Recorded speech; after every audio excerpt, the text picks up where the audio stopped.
Assalamualaikum warahmatullahi taala wabarakatuh. Nama saya Abdul Muaid, nomor NIM 20410500239. Di sini saya akan melanjutkan presentasi dari teman-teman saya yang telah menjelaskan tadi dari kelompok 6 yang mana sudah dijelaskan pengertian ijtihad, syarat dan lain sebagainya. Dan di sini saya akan menjelaskan pembagian ijtihad. Ijtihad dilihat dari segi kajiannya dan relevansinya dengan masalah-masalah kontemporer. Menurut As-Satibi, tokoh ulama Uzul Malikiyah membagi ijtihad ini dengan dua bagian. Yang pertama yaitu ijtihad istinbat, yang kedua ijtihad tatbiki. Apa itu ijtihad istinbat? Ijtihad istinbat adalah ijtihad yang dilakukan mendasarkan pada nas-nas syara dalam meneliti dan menyimpulkan ide hukum yang terkandung di dalamnya. Hasil ijtihad yang diperoleh tersebut selanjutnya menjadi tolak ukur dan diterapkan dalam suatu permasalahan hukum yang dihadapi. Oleh karena itu, ijtihad ini berhadapan langsung dengan nas-nas syara. Maka seorang mujahid harus memenuhi persyaratan-persyaratan untuk berijtihad dengan sempurna. Oleh karena itu, karena persyaratan tersebut, karena sulitnya untuk mencapai persyaratan itu, menurut As-Satibi, mujahid dalam ijtihad istinbat di zaman modern ini kemungkinan terputus. Artinya ijtihad istinbat ini di zaman modern ini kemungkinan sudah tidak ada lagi. Yang kedua yaitu ijtihad tatbiki. Jika ijtihad istinbat mendasarkan pada nas-nas syara, maka ijtihad tatbiki mendasarkan pada suatu permasalahan yang terjadi di lapangan. Dalam hal ini seorang mujahid berhadapan langsung dengan objek hukum, di mana ide atau substansi hukum dari produk ijtihad istinbat akan diterapkan bagi seorang mujahid. Ijtihad ini dituntut untuk memahami maqasid syar'i secara mendalam, artinya lebih menguasai maqasid syar'i atau memahami maqasid syar'i dengan mendalam, semakin memahami.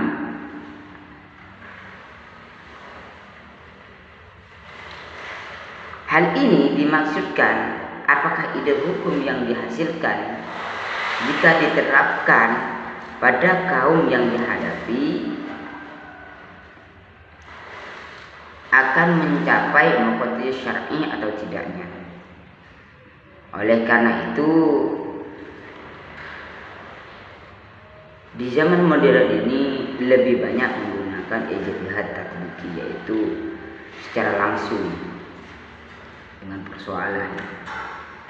Ijtihad dari segi relevansinya, menurut Yusuf Qaradawi, ahli fikih kontemporer dari Mesir, mengatakan bahwa ijtihad yang perlu kita lakukan untuk masa kini, masa sekarang, ada dua macam. Yang kedua, ijtihad intiqai. Yang kedua yaitu ijtihad insya'i. Apa itu ijtihad intiqai? Ijtihad intiqai memilih dari satu pendapat beberapa pendapat yang terkuat, ya artinya yang paling kuat yang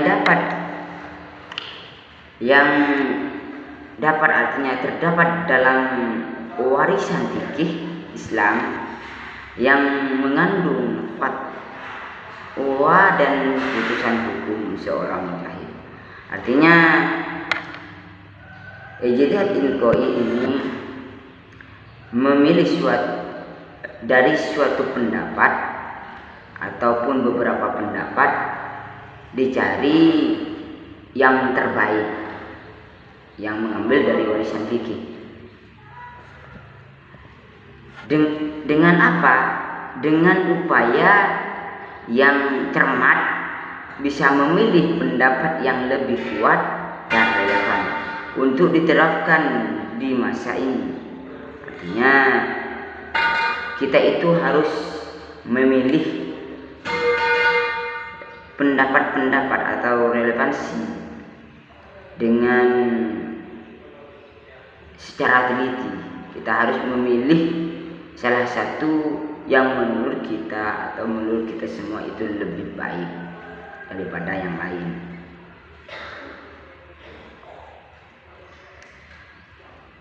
Dalam hal ini seorang mujahid tidak terikat oleh salah satu pendapat. Artinya seorang mujahid tidak terikat oleh salah satu pendapat ulama tertentu. Artinya ketika kita memilih ijtihad inqai, kita itu menerima pendapat-pendapat yang lain, namun kita mencari salah satunya agar kita tidak terikat salah satu pendapat ulama tertentu. Akan tetapi ia melihat semua pendapat yang ada dan membandingkan dan meneliti dalil-dalil yang mereka yang mereka terangkan atau mereka ketengahkan. Artinya mereka sudah melontarkan pendapatnya, lalu disimpulkan, kalau melihat dari ijtihad inqai ini dikumpulkan semua pendapat, lalu mencari atau membandingkan dan meneliti pendapat tersebut. Kemudian secara objektif memilih salah satu pendapat yang paling kuat dan lebih cocok untuk diterapkan. Inilah pengertian dari ijtihad inqai, yaitu memilih salah satu dari beberapa pendapat ulama yang menurut kita lebih baik. Artinya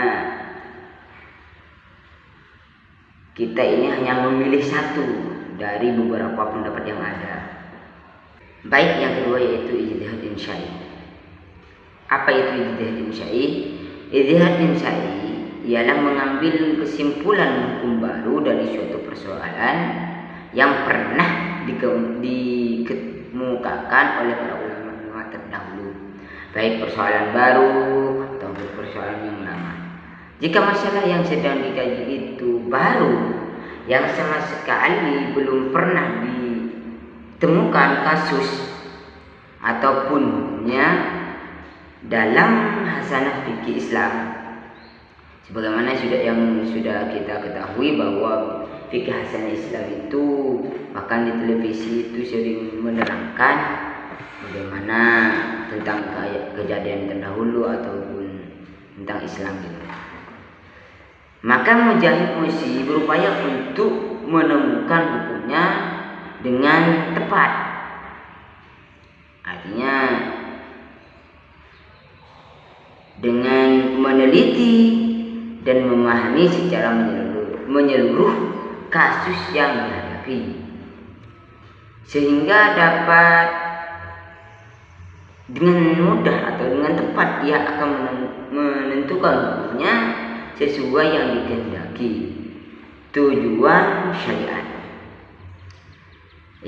Jika masalah yang sedang dikaji itu oleh Mujahid Musi itu kasus dan hukumnya pernah diterangkan oleh ulama-ulama sebelumnya, maka Mujahid Musi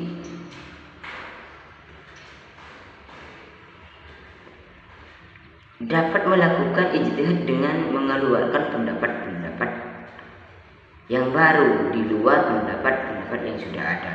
Seperti itu. Mungkin hanya itu penjelasan dari saya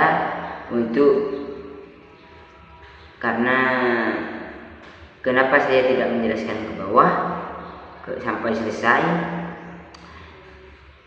Ini biar kalian sambil membaca di makalahnya. Karena jika hanya mendengarkan, insya Allah kurang maksimal untuk memahami.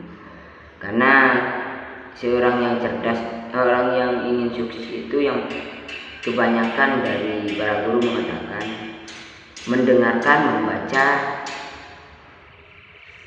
dan menulis begitu. Oleh karena itu saya tidak menjelaskan secara detail sampai selesai. Silahkan cek di makalahnya. Mungkin hanya ini yang dapat saya sampaikan. Wassalamualaikum warahmatullahi taala wabarakatuh.